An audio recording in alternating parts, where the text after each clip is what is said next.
All right, welcome back to Labs Live. Toby, how are you? Pretty good. How are you?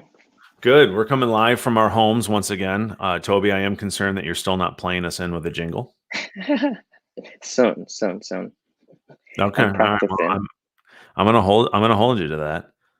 As we kind of give folks a few minutes to join us here, welcome to Labs Live. We are at our homes again today, using a great tool that we can all dial into and broadcast.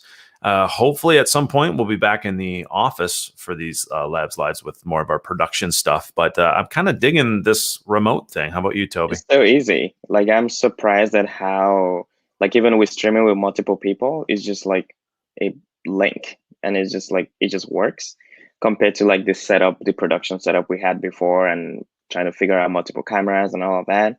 This is simpler than I anticipated.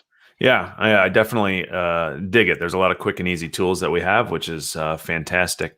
So a little housekeeping stuff to get out of the way. Don't forget to subscribe to us on YouTube. Little bell icon to be notified next time we put content up there. Also, follow us on LinkedIn. So I think we've been having a lot of fun actually streaming on LinkedIn lately. We do it at the same time as YouTube, but we've noticed that the engagement on LinkedIn is really fantastic. Yeah. And so make sure you follow us there. We post a lot of content outside of just, these live streams. So it's definitely important to follow us there. And then also on our other social channels, Twitter, Instagram. Are we on the Facebook, Toby? I always ask you that. I don't think so. Are we? I don't know. You're a Facebook. Yeah, I'm joking. Yes, we're. Anyways, today's show is going to be parenting and tech. It's kind of an interesting time because instead of talking about like traditional parenting and tech, which probably isn't that much different than parenting in any other vertical or sector, but I think it's interesting now because we're all at home, including our kids. Toby, they're always there. Everybody's never go away there. So with that said, we do have three guests. I'm going to start to bring them in. They can introduce themselves, what they do at Detroit Labs. Elise said we are on Facebook in all caps. So Toby, you might want to brush up on that. We are. And I'm going to bring our guests in that can explain what they do at Detroit Labs and what their current environment is like. How's that sound? Yeah, sounds great. Let's go. All right, who Toby, I'm going to let you pick who we bring in first. Everyone's ready and backstage, so who do you think it should be first? Let's go with Karen. All right. Karen, welcome. Hey guys, thanks for having me. Appreciate it. Yeah, so Karen, you want to explain to the audience what your role is at Detroit Labs, and then tell us a little bit about your current environment. Yeah, absolutely. I am a team member advocate at Detroit Labs. I've been here for about 6 months. And I am currently trying to make homeschooling and working from home both work because I am a single mom at home with a 6.5-year-old and a 8-year-old who's in 2nd grade. Ooh, 8-year-old math. Yeah. It's hard math. Does it immediately challenge every bit of schooling you've ever had growing up now? It really does. Because I'm like, we carried the 1. That's how we solve math in my day. And he's like, no, that is not what we do. And then that's it. That's all I know. Carrying the 1. I'm done. Get to the computer immediately. All right. Toby, who's next? Alex. Let's go. Right. Alex, how are you? Hey, everybody. Happy to be here. How's it going? Good. All right. You want to tell us your role and what your current environment looks like? Yeah, sure. So I'm Alex Breitmeyer. I'm a delivery lead at Detroit Labs. I have a 14-month-old son who just started walking, which has been very exciting and hectic at the same time. My wife and I are both home with him. Fortunately, her workplace is offering some flexibility right now, so she's able to shoulder most of the parenting duties. But yeah, it's been a challenge. All right, Toby. I would let you pick the next one, but we're all out of options. So, Mary, how are you? Hi, I'm good. I'm ready for my jingle. Right. We have all been ready for the jingle, and he does not do it. And it's very concerning. So, Yeah. All right, Mary. So, what is your role and what does your environment look like? I am Mary Emerine. I'm on the business development team at Detroit Labs. My environment, I have a 2.5-year-old So she's very demanding. And my husband and I both work full time. So we're both home with her. And we both have pretty hectic schedules, I would say. So it's been tough trying to kind of balance it all and juggle. All right, sure. so I can empathize. We have a 5-year-old and a 10-month-old, almost 11-month-old at home, and both my wife and I work, and so it's interesting to say the least. We were talking a little bit before we went live, and I think we're keeping some of the local stores around here in business after that first week, and kind of leave it at that. But with that, let's kind of get the elephant in the room, right? It's a challenge that we're going through, and so what has been the biggest challenge? Who wants to jump in and kind of take that first? For me, it's been like the typical cabin fever. And also trying to distinguish for Ruby, my daughter, like the weekend and the week, because it's just such Groundhog's Day, and she doesn't get to see her grandparents, and we're not interacting at school where they're so structured, and I just can't do that. I'm like, I don't have the patience, I don't have the time. So it's just trying to like really break up the day and the week and kind of distinguish weekend from weekday. That's been my biggest challenge. I'd say for us, we're doing 2 full-time jobs. I mean, normally we pay someone to watch our kid full-time while we're working, and now we're working full-time and watching him full-time. So just like the constant grind from wake up until end of work day to bedtime to, okay, now make ourselves dinner and then pass out, repeat, do it all over again. So yeah. Yeah, absolutely. I think I'd echo a little bit of both of those. Just the idea of sort of structuring the day. And some days I get to the end and like, what did actually I do today in any of my capacities with any of the hats that I wear? Because it's just, you're on a Google Hangout, but someone's like next to you trying to eat ketchup off a plate for lunch, and you're wondering if that's even okay. Just all the things are happening all in a much more combined way than they ever have before, because we always have the kids, but they're at school usually, and you can do things separately. And now it's necessarily just blended together. One thing I've realized, just going off of the ketchup thing, is that our clients, because I'm client facing, obviously, they're very empathetic, and it's helped to just be completely authentic and real and not hide if something like that happens, because they're going through it too. I mean, Toby and I were on a call last week with a woman who has 5 kids, and she's like, I get it, because she could hear Ruby's little bare feet on the wood floor in the background. So I think that has almost helped in a way to just be real and authentic.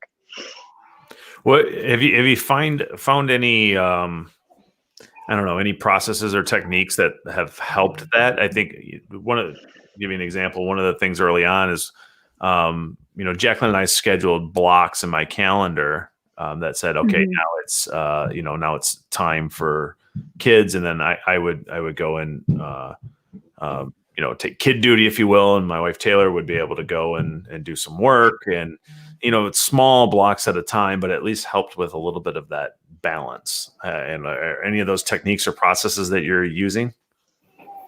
Yeah, we do that. We block off times. So like I have the morning, like early morning, and then Jason, and then me, and then Jason. So we kind of like stagger it.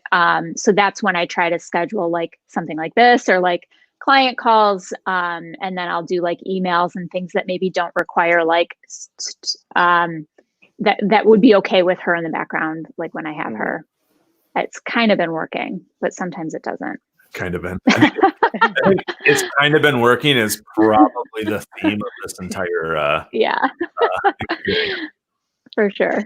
No kidding. I think at our house, something that has kind of been working is getting the kids really involved, because my kids are a little bit older, getting them involved in planning the week and in planning each day. So in the morning, we basically do like family stand up. And we actually stand around and say, like, what works are you doing on your work plan?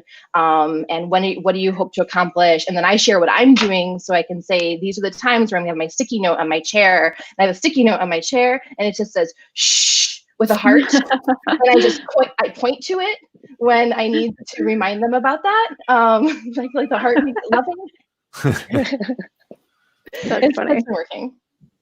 I like that idea. I wish our 14-month-old were advanced Right. enough to do that as well. Right.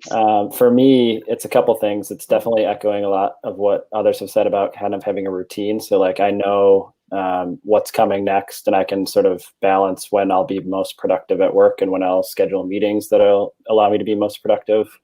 And two, having a private space I found early on was essential. So like our kid is younger than everyone else's, I think, which means when someone's watching him, the other person is like upstairs in the bedroom with the door shut so that they're not being distracted and he's not distracted by the other parent, essentially. So those have been crucial for us. So, Karen, I guess, you kind of inspired this question here with your comment about getting your kids involved. Any funtivities or anything that is kind of fun that's come out of this? Because I have to say, no one's commented on the mohawk, and the mohawk was created because of my son. He wanted a mohawk. I said, okay. And then the next day he said, you should shave your head into a mohawk. And I went, you know what? Why not? I mean, we're at home for a while. And Toby, what do you think? It works, right? It looks great. The first time I saw it, I kind of just texted you. I was like, wow, bold move, but it looks good. Maybe I'll keep it. But anyways, I thought it was kind of neat because we both have mohawks now, and that's been just kind of a fun thing for us to have done together. So are there any fun things, funtivities, anything like that you've found to be helpful and that have created a little bit of a bond? I think some of the things for me and my kids have been utilizing Zoom, and I broke down and let them get Kids Messenger on their tablets so they could talk to friends. So we've attended several Zoom birthday parties, which the first one I was like, what is that going to be like? But it was actually delightful. So Zooming a lot with family and friends has been a huge thing. And then we've just been, we taught them to ride bikes. So the two of them learned to ride a bike and helped me get mine ready to ride. So we've been doing a lot of bike riding around the neighborhood, which isn't something we had ever been doing before because no one knew how to ride prior to 3 weeks ago. And it's allowed us to sort of get outside, get fresh air, do something new, go to downtown, and all the things we love to do. So we wouldn't have had the chance to do that during the day in any other situation. That's awesome. Yeah, fresh air is key for us. We have daily family walks that are lifesavers. And I mean, 30 minutes at a minimum, because it's good for both our mental health just to like disconnect for a little bit. And I usually try to leave my phone at home. So it's just like, all right, fresh air, walk, don't talk about work or anything like that. Just kind of detach from everything. And then this is a special week, and this is probably more for the parents, but I talked about routine, kind of to break up the monotony. We have done Rainbow Week. So today is Yellow Day. You can see my yellow shirt underneath, but each day of the week is a color of the rainbow in the Roy G. Biv format. So just kind of, showing Oliver, yellows on Yellow Day, and on our walks, we look for yellow items. So that's been kind of fun. But again, maybe that's more for my wife and I, but it's been good. I don't know. I think I might want to steal that. That is great. That is great. I was just going to say that. I want to do that. I'm like so not creative. I like drag Ruby around on a blanket on our wood floor, and she thinks that's hilarious. That's our funtivity. She's 2.5, so not quite as easily entertained as Alex's son, but she's pretty easily entertained. So it doesn't take too much. Yeah. Yeah, and I want to give a shout out too, because Mary was like, "Oh, that's such a good idea. You're the super dad," and I was like, that was a mom idea for sure. So I got to give a shout out to my wife for that one. Yeah, that's good though. I like it. Yeah. So I think kind of along the lines of, or I guess somewhat related to the fact that we're all in tech, and we were talking about this a little bit earlier, and I know Mary's probably has a lot of opinions on this one, but what are your thoughts on screen time? We all have a lot of devices that are probably readily accessible to our kids, but Mary, you want to ready for this one? I know. I'm like Ruby is just so 2.5. Like whatever you're thinking right now, that's her. Like she's just so stereotypical, and so I'm just very pro screen time because I mean, whatever, it is what it is. Most parents are right now, I think, but it's just easy. It's the only way I can get anything done, whether it's like unload the dishwasher or check an email or just like have a moment that I can just stare at the wall in silence. It's the only thing that she will be quiet with. So that's why I'm just like, whatever. Have it. Were you always pro screen time? We would limit it to like maybe an hour a day. Now I have no idea. Hours. I do like the honesty because I think everyone does their very best to try to be like diligent with screen time until you need that moment to yourself. Then it's all of a sudden, okay, you can have the screen time. I know. And it usually brings out at her age, like more tantrums. I don't know the psychology behind it or the reasoning, but sometimes it's just worth it. I'm like, I don't care. You just know that's the price. That's the price you're paying. You're going to. Yeah. Exactly. We have that same thing too. We've kind of tempered the tantrums a little bit with, first of all, again, the kids are older, so tantrums are a little bit less, but like setting expectations has been huge. So if they go into screen time, we're like, okay, this is stopping at this time. You're doing this because I'm in this call and we're going to stop at this time and we're going to do this other thing next so that they're not like ripped out of screen world and thrown back into the real world. Yeah. And using it really strategically, like when you need it, it's there. And so like I said before, I started letting them use Kids Messenger, like the Facebook app of Messenger, but the kids version, which I was like against prior to all this. I was like, my children will not have devices until they're 13. They will not chat or talk or text to anyone. And like the third day, they were missing their friends so bad, and all the friends were talking about being on there. And now my daughter goes in her bedroom and she's talking to her BFF about sleepovers that they're going to have after the quarantine. And I feel like I don't want them to watch Tiger King, so I feel like I'm doing okay. If you're weighing those two things together, it's excellent. Yeah. I've also found that the saying "what's next" has really helped, even for Ruby. She, like, if you say, especially if it's something fun, next, we're going to go outside after this, we're actually going to like do something with your life, then it definitely helps for sure. Yeah, and for us, we're a pretty screen-free household for our son, but he's so young that he's entertained by, a box, so he doesn't really need screens. His version of screen time is like staring out the window at the squirrels and the mail person delivering the mail. However, we have made one exception. The Cincinnati Zoo does the live like animal exhibits every day, and he loves those, and we watch that every so often. That's awesome. Cool. Yeah. My son has his own iPad that he bought with his own money because he broke one of Dad's old iPads. So, that is like his thing. He holds it near and dear. He's 5. He has an iCloud account, so he can FaceTime people himself, and he can text people himself.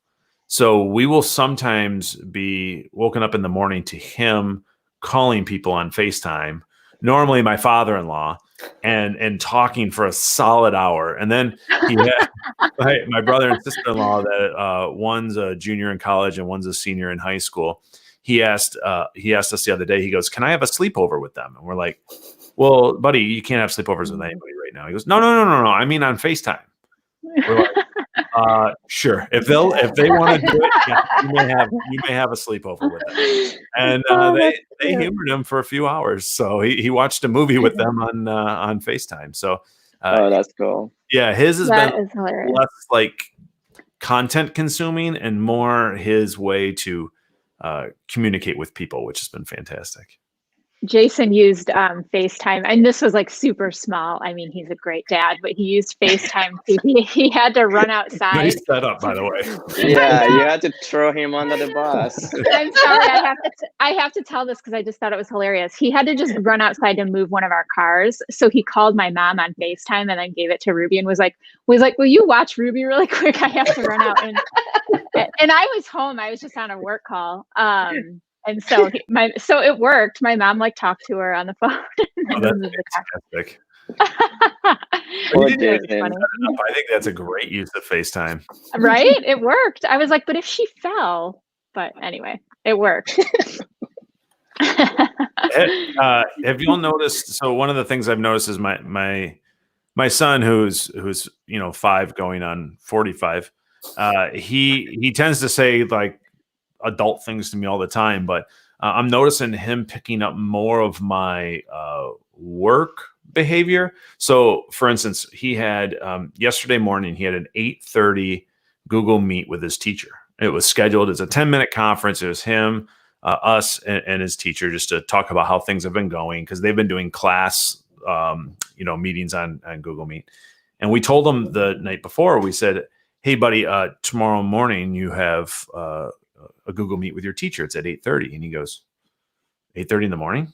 And we said, yeah. And he goes, I don't know that I'm going to be able to make that. And we're like, well, what do you mean by that? And we're like, you've got nothing else to do. And he goes, awfully early. I mean, what if I end up sleeping in? I'm like, dude, you don't sleep in past 7. What do you got going on? And he just didn't want to do it. And I'm like, I think he has heard me in my office maybe say that a few times. So I don't know. I don't know if you're experiencing that same thing where they pick up on like your work behavior versus your home behavior. Yeah. This was actually one of our team members' suggestions, is to pull up a Word document and just have her like work.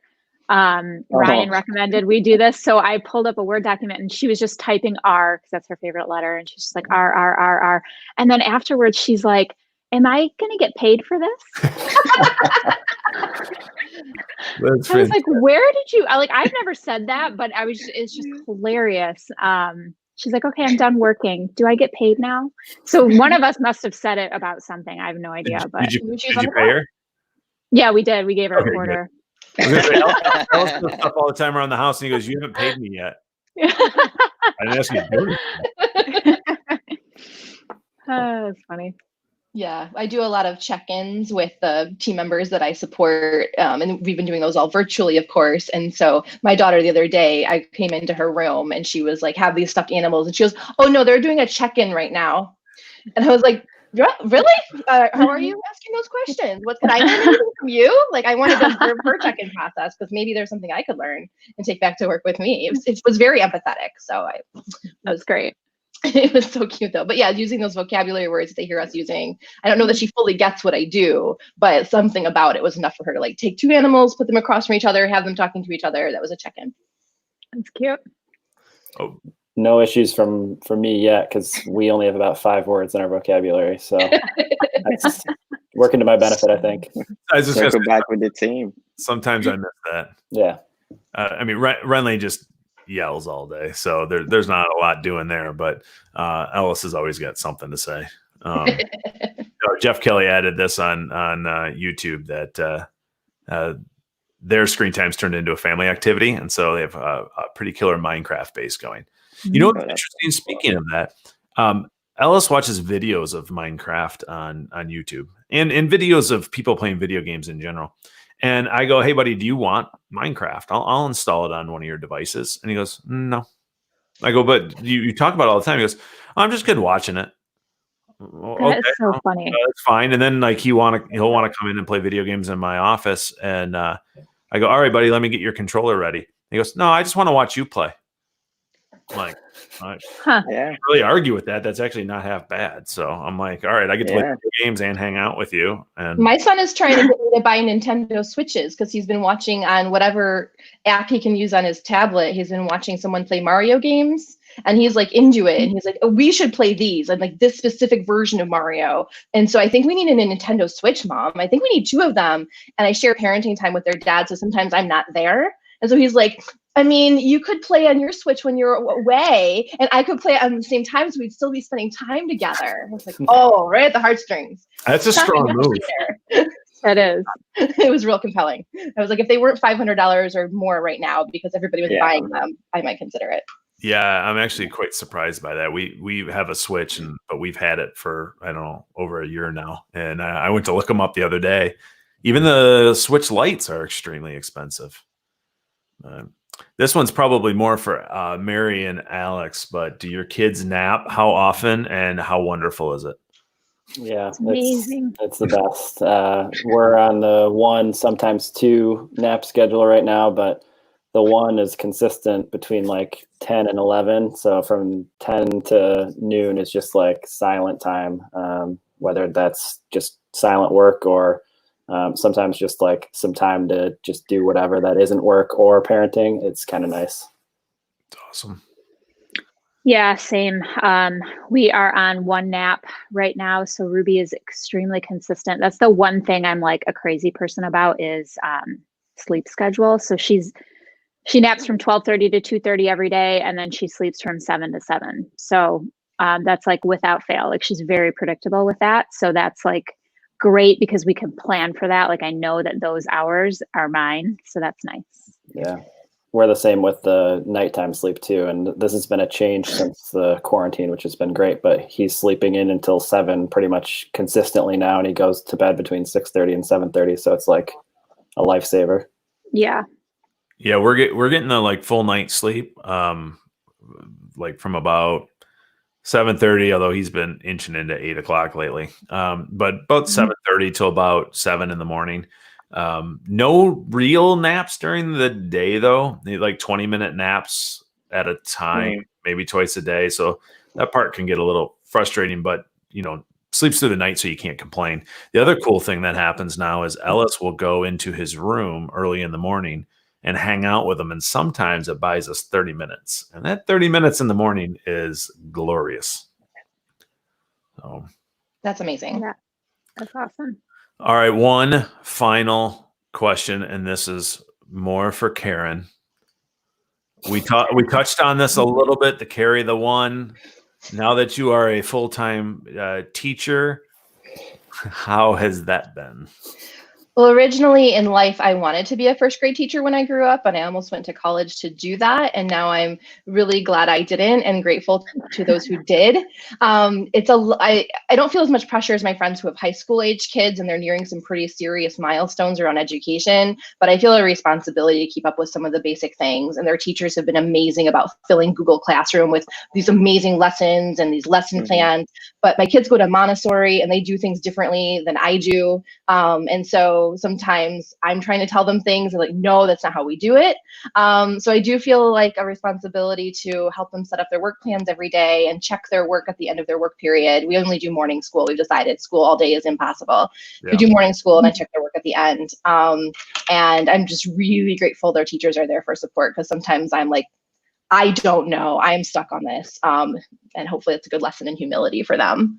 But yeah, I'm feeling a lot of, and trying to build it into the day, like the rainbow walk idea. I love that so much. Like we've been trying to do that same thing. Like my daughter is in first grade and she has sight words and she has vocabulary words. So we'll try to use those words when we're out on our outings or when we're playing stuff around the house, just to kind of keep reinforcing that stuff. And my son has started making pancakes, so he's getting real good with measuring stuff. And also he's better at making pancakes than I am. So if you want to teach your kids to cook, Wow. Nice. Yeah, we're in the, well, I can't even say we. My wife is doing all of the teaching, and it's unbelievable that she's been able to do that both from a time but also patience standpoint, because Ellis is in kindergarten and he likes to negotiate every single thing. So she'll say, okay, it's time to do this. And he'll say, well, what about if I do this? And I can hear it nonstop outside of my office. So it's a little entertaining for me, but I can only imagine how she feels about that in the moment. So I'm very, very lucky there. But it's also neat because he's using his iPad for different lessons. Like he's got Freckle Math, he's got Raz Kids. Yeah, Raz Kids. Yep, he's got Lexia. He's got these different tools that he gets from class, and his teacher can monitor his progress through that.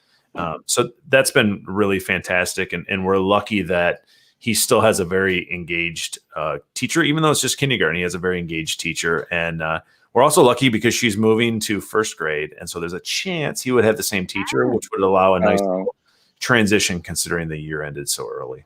But that's awesome. Yeah. All right. Well, if there's nothing left to add, I think we'll wrap up here. I'm pretty amazed and also disappointed that we didn't get any kid photobombs during this. I know. I said in the beginning that I thought this meeting was scheduled by a parent that has a toddler, since this is universal nap time, but apparently it was random. So I heard a couple loud bangs upstairs because one of them was up, and I didn't know if that would come through on the mic or not, and I had to do my best not to giggle because I stopped and listened to make sure that everyone was okay. But and I had to do my best not to laugh. So, all right. Well, thank you all for joining. Thank you for being able to do this just in general, being a parent and still being able to dedicate so much of your time and energy to Detroit Labs and trying to find a way to share that limited amount of time in a day with parenting, family, and team members. So thank you for that. Make sure that you go and subscribe to YouTube. You go and follow us on LinkedIn, all of our other social channels. Toby, we have Facebook, so remember that.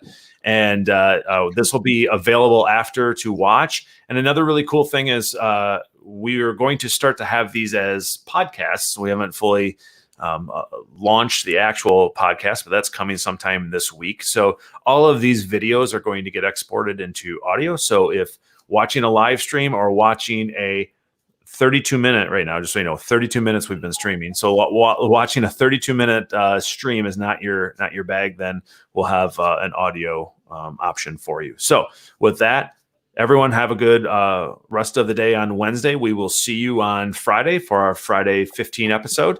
And thanks for joining. Yeah, thank you so Bye, much. everyone. Bye, everybody. See ya.